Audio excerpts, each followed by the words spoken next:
Do you think someone can be responsible for a crime committed while asleep? Kenneth Parks. Yes or no? I'm curious what you think. Hey friends. May 24th, 1987. Canada. A 23-year-old man named Kenneth Parks is asleep on his couch just after midnight. His life is falling apart. He's lost all his money gambling on horse races. He's drowning in debt. He's recently lost his job. A few hours earlier, he had watched Saturday Night Live on TV and gone to bed. His plan for the next morning was simple. Wake up, drive to his in-laws' house, and ask them for financial help. But morning never came the way he expected. Because around 1:30 a.m., something unbelievable happened. Kenneth suddenly got up from his couch, walked outside, got into his car, and started driving. He drove nearly 14 miles, about 22 kilometers, through the night, all the way to his in-laws' house. He had a key. He unlocked the door, walked inside, and brutally attacked his mother-in-law, killing her. He severely injured his father-in-law. Then, covered in blood, confused, disoriented, he got back in his car, drove to a police station, walked inside, and said, "I think I just killed 2 people." His hands were deeply cut, but he didn't feel pain. On the way to the hospital, he even told officers where he had left the knife. But here's the strangest part of this story. Kenneth Parks had no motive, no history of violence, no hatred toward his in-laws. In fact, they had a good relationship. During the trial, his lawyers made a shocking claim. Kenneth Parks committed the crime while he was asleep. He wasn't conscious. He wasn't aware. He was sleepwalking, and because of that, he shouldn't be punished. So the question is, was he really sleepwalking? Is something like this even possible? If someone commits a crime while asleep, are they responsible? And most importantly, why does sleepwalking happen at all? Today, we're diving into the mystery of sleepwalking.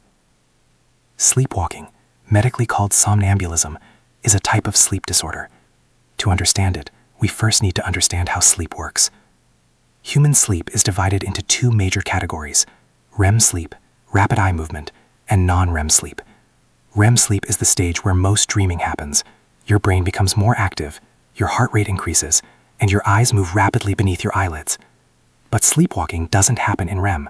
It happens in the deepest stage of non-REM sleep, called stage 3, or slow wave sleep. When you first fall asleep, your body enters lighter stages of sleep, then gradually moves into deeper sleep. Stage 3 is the deepest.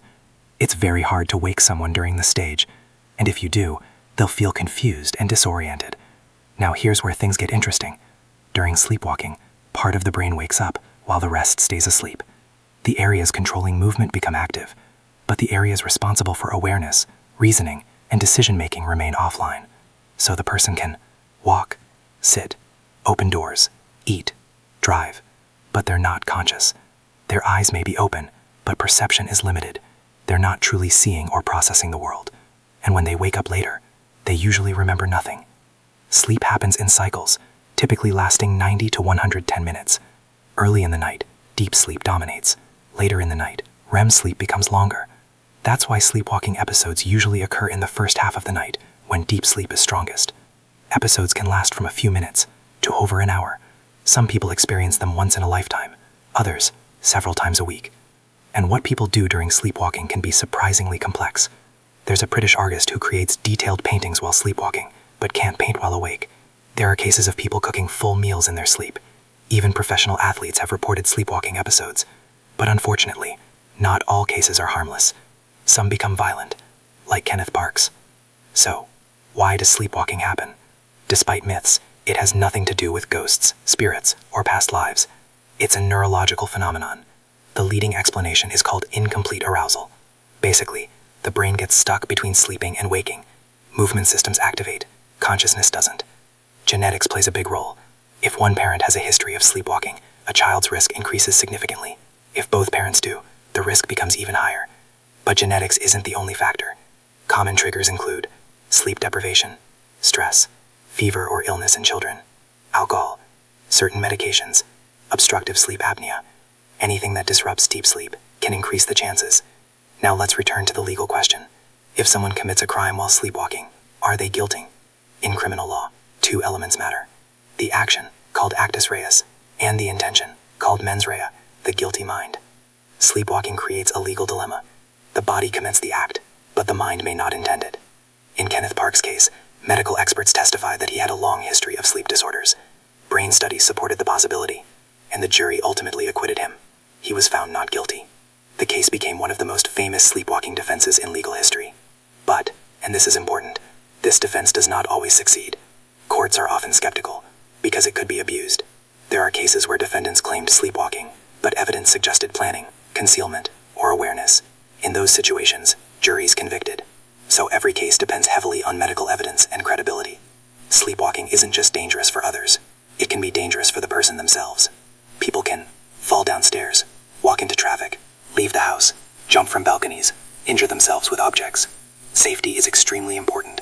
If someone sleepwalks regularly, secure doors and windows, remove sharp objects, install alarms or motion sensors, use safety gates near stairs, consider sleeping on lower floors. For children, most cases resolve naturally with age. For adults, improving sleep hygiene is crucial.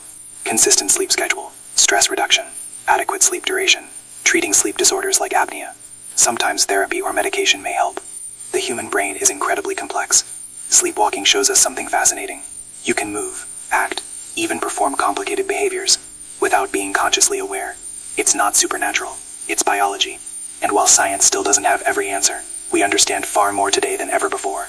So the next time you hear about someone doing something bizarre in their sleep, remember, the sleeping brain is not truly off. It's operating in a completely different mode. And sometimes, that difference can change lives forever.